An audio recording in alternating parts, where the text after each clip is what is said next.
Thieves looks much more adept at making picks, using Tahm Kench to bring himself and somebody else around the map, using LeBlanc to show up for that instant burst of massive damage. In terms of their actual engage in a 5v5, they appear a little bit limited, and it's not... Don't walk into that bush. Well, here comes your stun, here comes your follow-up, there goes your drowsy, and the damage, babu! First blood, C9. Dude, they can't even let him have 1 minute of calm time for 100 Thieves. Before the 1 minute mark, Cloud9 already winning the game.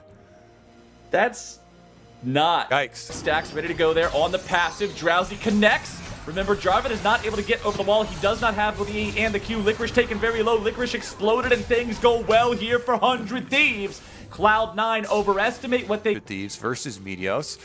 To be honest, Blabber, with the most outstanding stats of any LCS jungler ever, he has the most kills per game of any jungler to ever play in the LCS, on top of having the highest win rate. Right now, though, he's headed into 2 players. And he is jumped on as Stunt and Meteos find the initial damage, and Cody's Stunt shows up just in time to have the money put right where 100 Thieves want it, in his pocket. With that pickup of the enemy jungler, 100 Thieves are on the drink. Is this it, Captain Flowers? 100 Thieves digging deep. They've taken the early game here by force. To fall back and yield control over this zone. Meteos stepping forward, looking to make the play on the Niski. Flash away from the Cloud9 mid laner, who's going to try to be kiting this one out. TP coming in now to force C9 to back away, and once again, it's Blabber who's in a tough spot. It's Someday coming to collect, and it's Meteos who grabs the kill. Meteos trying to attack Blabber and his stats. Before Shelly gets her charge off for maximum value, they won't have enough time to get the second one entirely gone. Shelly's charge connects, then we'll need one additional auto attack to pop that eyeball. And the Cloud9 bottom lane turret is still standing, but just barely. Blabber looking to get himself out now as the Tahm Kench brings in the cavalry, and 100 Thieves will once again try to make a move. Flash out from Blabber there to resist the dive coming through from Meteos and the Cataclysm. 100 Thieves will take that summoner spell as the true shot for Raj strikes Vulcan at the very back end of the fight and picks up the second kill of the game here for Cloud9. Cody's Son finding a nice change of corruption down onto Niski, but the stopwatch is there, and Meteos will not. Other than that, only a Sheen in inventory against that completed item on Sunday. It's not really a comparison you would want to make here in a 1v1, but Licorice is already actually winning it. The Ignite does so much to help him out there, and Blabber shows up to lend a helping spear, or a KS, whatever you want to call it, as C9 finds their third kill of the game.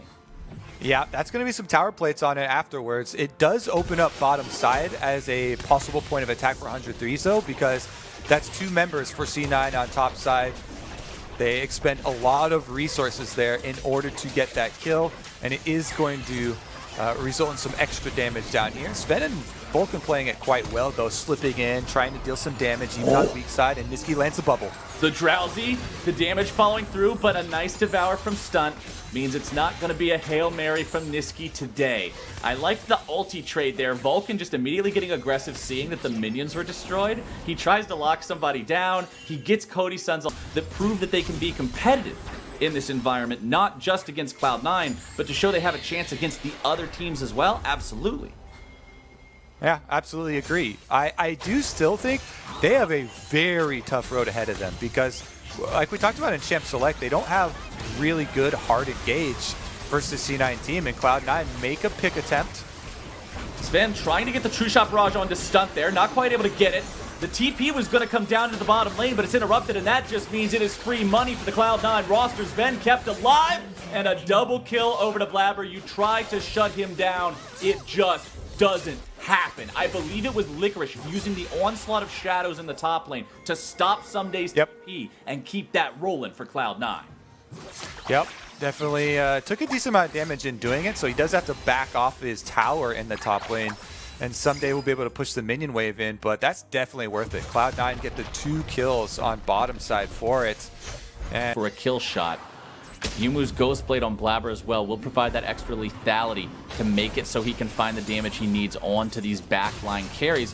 of 100 Thieves. Licorice and Someday once again here in the 1v1. Licorice doing well to avoid the Qs early on. Blabber's made his way up, but so has Meteos. Considering Licorice is taken very low, Blabber tries to flash in to save his teammate in time, but he won't be able to do it, and that just means he's stuck in the dunk bucket. It's a 2-0, and 100 Thieves win the fight.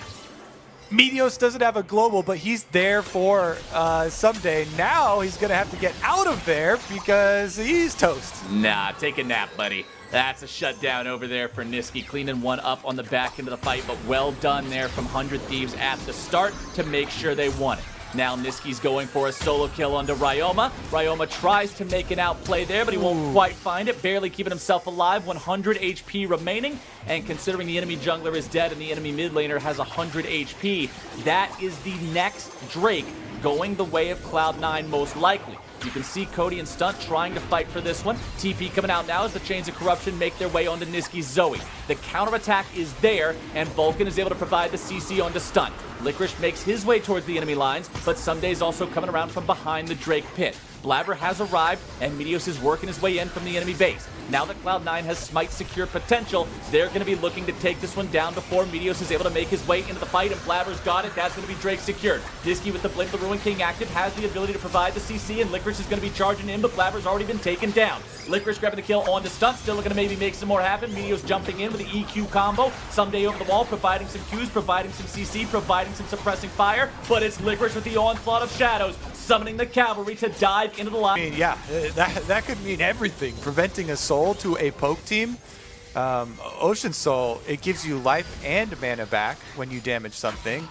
Someday might be taking some damage himself. Hops over towards the back of the Dragon Pit. Licorice is going to find him. Someday. Oh man, that's not where you want to be, buddy. Blabber's coming in now. He's got the ulti to follow up, but the party's already over by the time that he arrives. He got there late, but now he's in time for the after party. And the after party is posted 1, 2, 3, 4 mid lane road. And that's exactly where all of Cloud9 is going to be heading now. Looking to take down that tier 1 turret, the last remaining tier. Well, it's not even the last remaining tier 1. That's one on the top side. Still just barely hanging on as C9 will look for the tier 2 following it up. We'll see if they're able to take this one down. Stunt nearly killed off. Thick Skin popped there on the very back end of things. Meteos hanging out on the... And you see Sven clearing out any of these wards behind them that could be used by 100 Thieves to get an opening.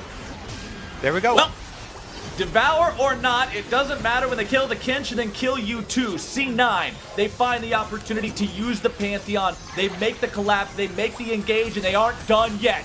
Meteos is the double kill for Sven. He's got the Yuumi attached, and with the cat in his backpack, he has all the confidence in the world to chase Ryoma and Someday away. Cloud9 have control over the game. They have control over the soul. It is 20 seconds until these members of 100 Thieves respawn, and that means Cloud9, they're not even worried about going for the Ocean Soul. They know they can take the Baron. All you do is have Niski hang around the Drake in case 100 Thieves tries to take it, throw some trouble bubbles out there, send them on a nice nap, and buy time as the rest of the team secures the big purple worm.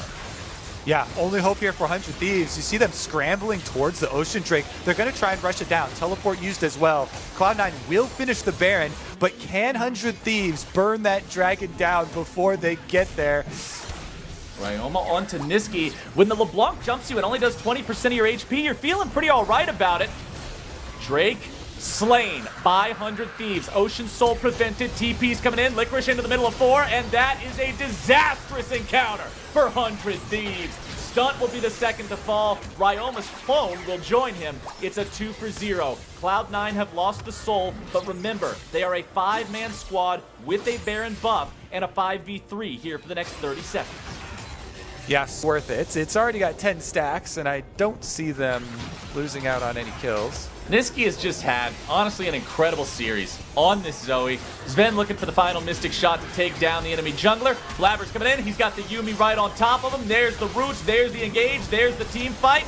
There's the potential counterattack, but not so fast. Here come the thundering hooves from behind, and the Hecarim arrive. It's Cody's son and Someday heading for the hills as Niski jumps over the wall and Zven is there to go unstoppable and bring down Someday. Paddlestar won't find the mark, but Cody is forced to hobble back to the Nexus alone as everyone from Cloud9 barrels towards those turrets.